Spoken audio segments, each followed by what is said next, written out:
नमस्कार कृषि विद्यार्थियों, एग्री प्रो के डिजिटल प्लेटफॉर्म पे आपका स्वागत है। एग्री बायोलॉजी की 12th की जो क्लासेस चल रही थी आपको पता है, जिसके 2 पार्ट हो चुके हैं। पहले पार्ट में जो कीटों के बारे में जानकारी ली थी, चैप्टर नंबर 3। सेकंड पार्ट के अंदर हमने 2 कीट के बारे में पढ़ा था, एक कातरा, एक सफेद लट। कातरा जिसको एम सेक्टा मूरी बोलते हैं, सफेद लट जिसका वैज्ञानिक नाम होलोट्रिकिया कॉन्सनगोनिया है। ठीक है, तो आगे हमारा जो तीसरा कीट है वो आपका टीडा या फड़का। इसके बारे में आप जानते होंगे, टीडा या फड़का। राम जी का घोड़ा आपने ऐसे हरा कलर का देखा होगा, ठीक है, हरा कलर का, जिसको राम जी रो घोड़ो है ना, रामदेव जी रो घोड़ो।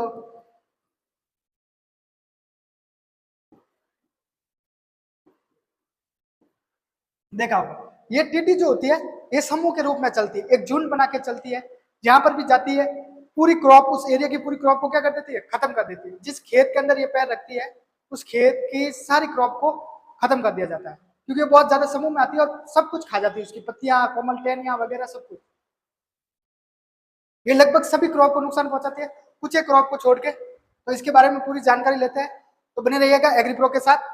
बात करते हैं वैज्ञानिक नाम की, तो सिस्टोसर्का गिरगेरिया। क्या नाम है इसका? सिस्टोसर्का गिरगेरिया इसका वैज्ञानिक नाम है। गण की बात करें तो ऑर्थोपटेरा। गण की बात करें तो कौन सा है? ऑर्थोपटेरा। गण की बात करें तो कौन सा है इसका? ऑर्थोपटेरा। कुल की बात करते हैं एक रीडी। इसके जो कुल की बात करें तो क्या नाम है? एक रीडी। आगे चलते हैं। इसके सामान्य जानकारी की बात करें तो सौरभक्षी होती है। कैसी होती है? सौरभक्षी। सभी चीजों को खाती है। अंतरराष्ट्रीय शत्रु है, मतलब पूरे विश्व के अंदर टीटी का प्रकोप देखने को मिलता है, सिर्फ भारत में नहीं, पूरे विश्व के अंदर। तो ये पूरे विश्व का क्या है? शत्रु है, फसल का शत्रु। पूरे विश्व में जहां पर भी फसल दिखेगी और इसका अटैक होगा वो वहां पर नुकसान करेगा। पूरे विश्व में लगभग 5000 प्रजातियां पाई जाती है, इनमें से केवल 9 टीटी होती है। 9 जो होती है मादा होती है, ठीक है। और मुख्यतः 3 प्रजातियां देखने को मिलती है। भारत के अंदर कितनी प्रजातियां देखने को मिलेगी? मुख्यतः 3 प्रजातियां। तीनों की तीनों टीटी प्रजाति की बात करें तो रेगिस्तानी टीटी, परवासनी टीटी और बम्बईया टीटी। तो 3 टीटी है, एक है रेगिस्तानी टीटी आपके, एक है परवासनी टीटी और बम्बईया टीटी। रेगिस्तानी टीटी की बात करें आपकी तो सिस्टोसर्का गिरगेरिया। क्या नाम है? सिस्टोसर्का गिरगेरिया। यही सेम नाम आपने पीछे भी देखा था। तो सामान्य नाम भी पूछ ले और रेगिस्तानी टीटी का नाम भी पूछ ले तो भी क्या नाम है? सिस्टोसर्का गिरगेरिया आपके नाम याद रखना है। ये अत्यंत विनाशकारी, सबसे ज्यादा जो नुकसान पहुंचाती है वो कौन सी पहुंचाती है आपके? ये आपके सिस्टोसर्का गिरगेरिया सबसे ज्यादा नुकसान। फिर प्रवासनी टीटी की बात करें तो लोकेस्टा माइग्रेटोरिया। लोकेस्टा माइग्रेटोरिया।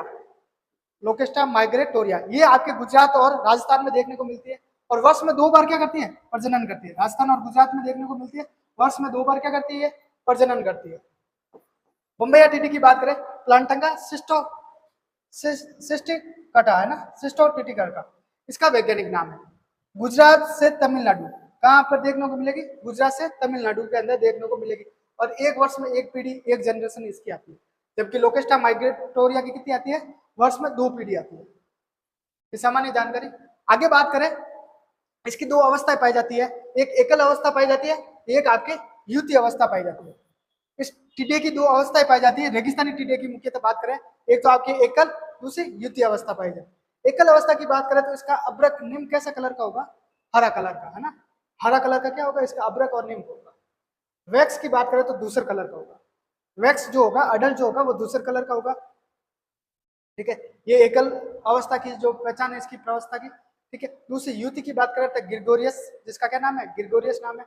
इसके जो अभ्रंक होंगे, जो निप होंगे, वो कैसे होंगे?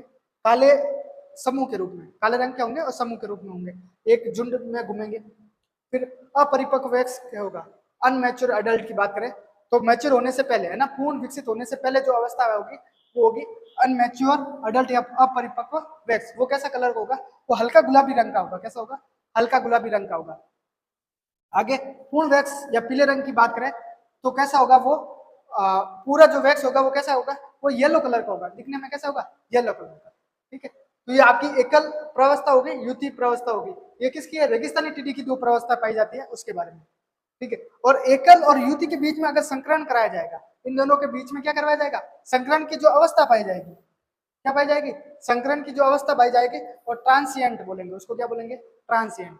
ट्रांसिएंट का मतलब होता है एकल और युति के बीच में संकरण की जो अवस्था होती है उसको ट्रांसिएंट बोलते हैं। याद रहेगा ये आप लोगों को। अनुकूल वातावरण मिलने पे ये प्रजनन करती है और अपनी संख्या में वृद्धि करती है। अब कौन कौन से पौधों को हानि पहुंचाती है? सामान्यतः इसका अटैक जो होता है वो खरीफ क्रॉप में होता है, बरसाती ऋतु में। तो इसके सामने जितनी भी क्रॉप आती है सबको ये खा जाती है। इसके बारे में अपन ये पूछ सकते हैं ये कौन सी क्रॉप को नहीं नुकसान पहुंचाती है ना, क्योंकि टिड्डी जो होती है सभी क्रॉप को नुकसान पहुंचाती है।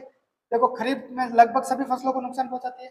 प्रमुख की बात करें तो बाजरा, मूंगफली, मिर्च, गवार, मूंग, सब्जियां व फल के पौधे जितने भी है मुख्यतः जो खरीफ की ऋतु में देखने को मिलते हैं। फिर बात करें आपके सती की बात करें तो अभ्रक और वैक्स मतलब अडल्ट और निम दोनों ही क्या करते हैं, हार्मफुल होते हैं, नुकसान पहुंचाते हैं। लगभग सभी वनस्पतियों को पूरी खा जाती है। सती की मात्रा की बात करें तो टिड्डी की संख्या पर निर्भर करती है भाई कितनी मात्रा में आई है। अफवाद की बात करें तो अफवाद में यह है आक, नीम, धतूरा, जामुन, शीशम और फिग, अंजीर, इनको क्या करते हैं ये नुकसान नहीं पहुंचाते। बाकी सारी क्रॉप को नुकसान पहुंचाती है, सभी पेड़ पौधों को खा जाती है, फलदार वृक्षों को पत्तियों को नुकसान पहुंचाती है। लेकिन आक, नीम, धतूरा, जामुन, शीशम और अंजीर इनको ये नुकसान नहीं पहुंचाते। आगे बात करते हैं। हाँ, इसके जीवन चक्र लाइफ साइकिल की बात करें, जीवन चक्र टिड्डा का, ठीक है, तो कैसा होता है? वैक्स होगा, वैक्स क्या देगा? अंडे देगा, अंडे से अभ्रक निम्फ बनेंगे, निम्फ से वापस क्या बनेंगे? वैक्स। मतलब 3 अवस्थाएं पाई जाती है, अपूर्ण कायांतरण देखने को मिलेगा। बात करते हैं वैक्स की। वैक्स पीले रंग का होगा, 10 से 15 दिन में क्या करेगा? आपके लैंगिक परिपक्व होगा। 10 से 15 दिन में क्या होगा? लैंगिक परिपक्व होगा, ठीक है। अंडे की बात करें तो ब्लू मिट्टी के अंदर 10 से 15 सेंटीमीटर की गहराई के अंदर क्या देंगे? अंडे देंगे। ब्लू मिट्टी के अंदर 10 से 15 सेंटीमीटर की गहराई के अंदर अंडे देंगे ये। अंडे की बात करें तो 50 से 150 अंडे, 50 से 150 अंडे देते हैं समूह के रूप में, एक साथ ही देंगे। मादा की जो अंडे देने की क्षमता होती है वो कितनी होती है? वो होती है आपके 500 अंडे तक। कितने अंडे दे सकती है? 500 अंडे दे सकती है एक साथ। अंडे के पृष्ठ फॉर्म है ना, ये आप हैचिंग पीरियड को समझना कि अंडे देने के बाद वो टाइम पीरियड, वो समय जिसके अंदर अंडे के अंदर जो भ्रूण है वो विकसित हो सके, अंडे के अंदर जो भ्रूण है वो विकसित हो सके, उसको हिचिंग टाइम कहते हैं। ये जो होता है वो टिड्डी के अंदर कितना होता है? 10 से 40 दिन। अगर अंडे को पहले तोड़ दिया जाए या किसी कारणवश टूट जाए तो उसमें से लिक्विड निकलेगा, है ना, और जो येलो कलर का दर्द निकलता है। आपने मुर्गियों के अंडे के अंदर देखा होगा, ज्यादातर जो तोड़ता है अंदर से एक डर निकलता है येलो कलर का, वैसे इनके अंदर डर निकले। लेकिन हिचिंग पीरियड के बाद है ना, उनको परिपक्व टाइम देने के बाद है ना, शयन के बाद, उनको शयन भी बोलते हैं। बात अंडे के अंदर से पूर्ण विकसित एक नया जीव निकलता है ना, वही टाइम होता है 10 से 40 दिन का। अभ्रक जो होगा वो क्या करेगा? 5 से जो अपने जीवन काल में 5 बार क्या कर निर्मोचन करेगा, अपने शरीर के अंदर परिवर्तन करेगा। 3 से 10 सप्ताह में वो क्या हो जाएगा? वैक्स हो जाएगा।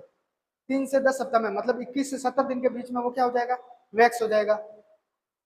प्रजनन की बात करें तो वर्ष में 2 बार करते हैं, और ज्यादातर एक ग्रीष्म ऋतु में, एक शीत ऋतु में। प्रजनन की बात करें तो साल में 2 बार करते हैं। कब कब करते हैं? एक ग्रीष्म ऋतु में करते हैं, एक शीत ऋतु में करते हैं। ये रेगिस्तानी टिड्डी की बात करते हैं।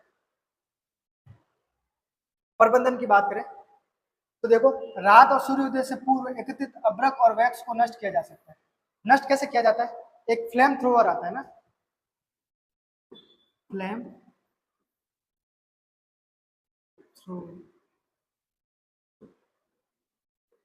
फ्लेम थ्रोवर, आग है ना, आग जो तेजी के साथ, गति के साथ आग निकलती है। ये क्या करते हैं? जब एक साथ शाम के समय में क्या करते हैं, एक साथ जहाँ इकट्ठा हुए हुए रहता है ना, वैसे ये झुंड के अंदर अटैक करते हैं। तो वहां पे उस फ्लेम थ्रोवर से क्या करे, आग जलाई जाए, जिससे क्या हो, ये नष्ट हो जाए। क्योंकि क्रॉप तो पूरी ये खा जाते हैं जहां पर भी बैठेंगे, तो जहां पर भी ये दिखे वहां पर इनको क्या किया जाए? नष्ट किया जाए फ्लेम थ्रोवर से। दूसरा 0.1% नीम की निम्बोली तेल का छिड़काव करते हैं। निम्बोली का मतलब आप देखे होंगे, मारवाड़ी में जिसे गुटा निम्बोली अलग अलग बोलते हैं अलग अलग क्षेत्र में। तो उससे क्या करता है, उसका जो सुखा के उसका तेल बनाया जाता है, उसका 0.1% मिला के छिड़काव करते हैं, ठीक है, जिससे ये खत्म हो जाए। आगे जैविक प्रबंधन की बात करें, आगे जैविक प्रबंधन की बात करें तो जैविक प्रबंधन के अंदर एक जीव आता है जिसके बारे में बात करें, अंड परजीवी आता है, ट्रॉक्स प्रोसरेसर की बात करें तो ये भ्रंग जो होता है इसका अंडे खाकर नष्ट कर देता है। इसका जो भ्रंग आएगा वो क्या करेगा, अंडे खा के नष्ट कर देगा। ये देखने को मिलेगा आपको। बेसिलस थुरिंजिस की बात करें, बीटी की बात करें, तो ये भी प्रभावी तरह से क्या करता है, इसको नियंत्रण करने का काम करता है। फिर इसके अलावा दो परजीवी होते हैं जो इसको खाने, इसके अंडों को खाते हैं या इसके कीट को भी पकड़ के खाते हैं। बात करें तो मैना हो गया और तेलियर हो गई। ये क्या करेंगे, इसके जब कीट दिखेंगे कहीं पर भी, है ना, टीडा कहीं पर भी दिखेगा तो ये खा के नष्ट कर सकते हैं। फिर रासायनिक प्रबंधन की बात करें अपन, तो ये क्या होगा, गहरी नालियां होगी 2%, इनके अंदर किसका चूर्ण डालेंगे, लिंडेन चूर्ण डालेंगे। कौन सा, लिंडेन चूर्ण डालेंगे। फिर इसके अभ्रक जहां से गुजरते हैं ना, ये चल के जाते हैं, तो उनके रास्ते में जहरीला चारा डालेंगे, है ना। पेरिस ग्रीन नाम के आता है एक लिक्विड आता है ग्रीन, ठीक है। वो क्या कर सकते हैं, आप इस चारे को जहरीला बनाने के लिए काम में ले सकते हैं, जिससे अभ्रक उस चारे को खाएंगे और खत्म हो जाएंगे। तो ये तो था आपका टिड्डी के बारे में। फिर अगला जो है आपके, वो है चने का फली छेदक, ग्राम पॉट बोरर। कौन सा है, ग्राम पॉट बोरर। वैज्ञानिक नाम की बात करें, हेलिकोवर्पा आर्मीजेरा। हेलिकोवर्पा आर्मीजेरा, क्या नाम है, हेलिकोवर्पा आर्मीजेरा। गण की बात करें, लेपिडोपटेरा। कौन सा है, लेपिडोपटेरा। कुल की बात करें, नोक्यूडी। कौन सा कुल है, नोक्यूडी। कौन सा कुल है, नोक्यूडी इसका कुल है। फैमिली की बात करें, चने का फली छेदक है, जो सामान्य चने की फली के अंदर बैठ के चने को नुकसान पहुंचाता है। प्रकृति की बात करें तो सर्वभक्षी होता है, ये भी सर्वव्यापी होता है, हर जगह पाया जाता है। अमेरिका के अंदर इसको कपास का कीट के नाम से जाना जाता है ना, cotton bollworm. Cotton bollworm, cotton की जो बॉल आती है जिसके अंदर रुई बनती है, उसके अंदर ये बैठ के उसको नुकसान पहुंचाता है, इसलिए इसको कॉटन बॉलवर्म बोलते हैं। ठीक। वैक्स और स्लब की बात करें तो कैसे, जैतूनी धूसर लाल भूरे रंग के होते हैं, पुष्ट होंगे मतलब मजबूत होंगे, जैतूनी धूसर लाल भूरे रंग के रात्रिचर कीट है, मतलब रात्रि के अंदर एक्टिव रहने वाले जीव। गिडार की बात करें, गिडार मतलब लट होती है ना, ये कैटरपिलर की तरह, ये देखो ये रहा गिडार आपका, इस तरह की लट होगी, कैटरपिलर जिसको बोलते हैं।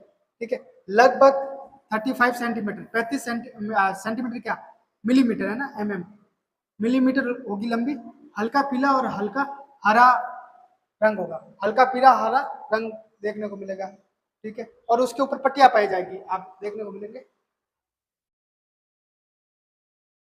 उसके ऊपर क्या पाई जाएगी, पट्टियां पाई जाएगी। देखो ऐसे पट्टियां पाई जाएगी, स्ट्रिप देखने को मिलेगी। पोषक पौधे की बात करें, कौन से पौधे को ज्यादातर नुकसान पहुंचाता है, तो चने को नुकसान पहुंचाता है, मटर, कपास, अरहर, मक्का, ज्वार, सूरजमुखी और भिंडी हो गई आपकी, टमाटर हो गया, तंबाकू हो गया। इन सभी क्रॉप को क्या है, ज्यादातर ये नुकसान पहुंचाने का कार्य करता है। आगे बात करें, सती और महत्व की बात करें तो इसकी जो सक्रियता है लगभग पूरे वर्ष में रहता है। ठीक है, देखने को मिलेगा। पारंपरिक सती की बात करें तो पत्तियों व कोमल टहनियों को खाता है, पत्तियों और क्या करेगा, कोमल टहनियों को खाएगा। बाद में ये कलियों, फूलों एवं फलियों पर आक्रमण करता है। ठीक है, जैसे फूल आने शुरू होंगे, फूलों पे, कलियों पे, और फलियां बनेगी तो फलियों के ऊपर आक्रमण करेगा। ठीक है, चने की बात करें तो सुंडी फलियों के अंदर छेद करके अंदर घुस जाती है और दाना खाकर फलियों को खोखला कर देती है। जो इसकी सुंडी आएगी, जो कैटरपिलर आएगा, वो क्या करेगा, चने के अंदर जाएगा और इनके जो अंदर वाले जो सीड होंगे, जो चने के जो बीज होंगे, उनको खाके क्या करेगा, नष्ट कर देगा, फलियों को खोखला बना देता है। एक वैक्स सुंडी बनने में लगभग 40 से 45 फलियों को नुकसान पहुंचा सकती है। जब एक अभ्रक वैक्स सुंडी बनेगा तब तक क्या करेगा, 40 से 45 फलियों को नुकसान पहुंचा सकता है। आगे बात करें, टमाटर के अंदर छेद करके अंदर वाला जो भी गुद्दा होता है, फ्लैश होता है, उसको नुकसान पहुंचाती है। हाँ, टमाटर में लगभग 30 से 60% फल को क्या कर सकती है, ये खराब करने की क्षमता रखती है। ये हो गए इसके डैमेज या क्षति के बारे में। अब इसके जीवन चक्र के बारे में देखते हैं कि भाई इसका क्या जीवन चक्र होता है चने का, फली छेदक का, जो मुख्यतः टमाटर, आपके कपास के अंदर भी देखने को मिलता है। इसके जीवन चक्र, लाइफ साइकिल की बात करें, पॉड जो स्लब होगा, मतलब अडल्ट जो मौत होगा, वो कैसे होगा, चने में नवंबर के प्रारंभ में दिखाई देगा, नवंबर महीने में कहाँ दिखाई देगा, चने में। फिर ये क्या करा, अंडे देगा, अंडे कहाँ देगा, कोमल टहनियों, पत्तियों, कलियों व फूलों के ऊपर अलग अलग अंडे देता है। ये समूह में अंडे नहीं देता, ध्यान रखना, ये अलग अलग अंडे देता है, एक जगह पे अंडे नहीं देगा। फिर अंडे से सुंडी, 2 से 4 दिन में निकलती है। हैचिंग होने के बाद 2 से 4 दिन के बाद क्या निकलेगी? सुंडी निकलेगी। तो सुंडी से देखो प्रारंभ में 2 से 2.5 मीटर, बाद में फल और फूल को खाते हुए पूर्ण विकसित होती है 35 सेंटीमीटर, है ना। तो यहाँ सुंडी से जो कैटरपिलर बनेगा, है ना, बड़ी सुंडी, पूर्ण विकसित सुंडी बनेगी, उसके अंदर ये क्या करेगी, लगभग क्या करेगी, 30 से 35 सेंटीमीटर लंबी रहेगी और 40 से 45 फलियां खाके बनेगी। ये जीवन काल में 5 बार निर्मोचन करती है। अलग अलग कोशावस्था की बात करें, पुष्पा की बात करें, तो सुंडी फलियों से निकलने से बाद भूमि के अंदर 8 से 10 सेंटीमीटर गहराई के अंदर जाके रहती है। ये कितने दिन रहेगी? लगभग 8 से 15 दिन रहेगी, फिर वापस पौध के रूप में विकसित हो जाएगी। तो ये था इसका जीवन चक्र फलिछेदक के बारे में। इधर वही लिखा हुआ है जो यहाँ लिखा हुआ।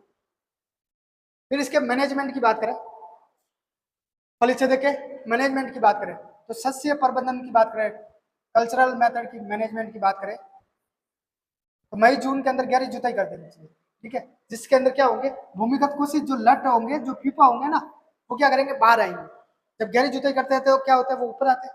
ऊपर आने तो कुछ तो धूप के कारण खत्म हो जाते हैं, कुछ को पर पक्षी होते हैं, पर बक्सी, वो जैसे आपके कोयल वगैरह ये होगी, बगुल हो गया, ये क्या करेंगे, इसको खा जाएंगे। फिर प्रकाश पास और फेरोमोन पास की बात करें, जिससे लगाकर वैक्स सल्बों को क्या किया जा सकता है, आकर्षित किया जाता है। प्रकाश पास जो रात को लगाएंगे, जिससे क्या होंगे, एडल्ट आकर्षित होंगे और इकट्ठा हो जाएंगे उसके आसपास, फिर मर जाते हैं। फेरोमोन पास क्या करेगा, ये भी एडल्ट को आकर्षित करता है। इसके साथ ही एक गेंदा क्रॉप लगा सकते हैं आप, ट्रैप क्रॉप जिसको बोलते हैं ना, ये क्या लगा सकते हैं, गेंदा। क्या रेशियो रहता है गेंदा और, एक गेंदा क्रॉप बराबर 14 किसकी क्रॉप, टमाटर की। एक गेंदा का पौधा और 14 किसका, टमाटर के पौधे लगाकर, जिससे फली छेदक को क्या किया जा सकता है, कम किया जा सकता है, उसके नुकसान को कम किया जा सकता है। रासायनिक प्रबंधन की बात करें तो मेलान्थियान आपके 5% हो गया, क्यूनालफॉस 1.5% हो गया, इसका पूर्णतः उपयोग किया जाता है। पुष्पित अवस्था में क्यूनालफॉस को 25 इसी 1.25% का क्या कहता है, प्रति हेक्टेयर के अंदर छिड़काव किया जाता है। ये छिड़काव 15 दिन के बाद वापस रिपीट किया जाता है। ये आपका था रासायनिक प्रबंधन। हमने टोटल 4 कीटों के बारे में पढ़ लिया। सबसे पहले बात करें तो कातरा के बारे में पढ़ लिया, ठीक है, एमसेक्टा मूरी। दूसरा जो पढ़ा था आपने, सफेद लट पढ़ा था, सफेद लट के बारे में पढ़ लिया। तीसरा अभी जो पढ़ा था वो आपके पढ़ा था टिड्डा, ठीक है, और चौथा जो आपके पढ़ा था वो चने का फलीछेदक, चने का फलीछेदक। 4 कीट अभी तक हमने पढ़ लिया, टोटल 10 कीट है, आगे भी जल्दी आएगा। आपको बस साथ साथ याद करते रहना है, नोट्स बनाते रहना है। कातरे की बात करें तो एमसेक्टा मूरी, सफेद लट की बात करें तो वैज्ञानिक नाम है आपका होलोट्रिकिया कॉन्सुनगोनिया हो गया, टीडा सिस्टोसर्का गिरगेरिया हो गया, है ना। तो ये सारे के सारे आपको याद रखने साथ साथ। इसके साथ ही जो आपको पीपीटी चाहिए वो आपको टेलीग्राम चैनल पर, इसका नाम है एग्री प्रो जोधपुर, जो सर्च करने पे आपको मिल जाएगा। फिर भी नहीं मिलता तो आप कांटेक्ट कर सकते हैं नंबर पे।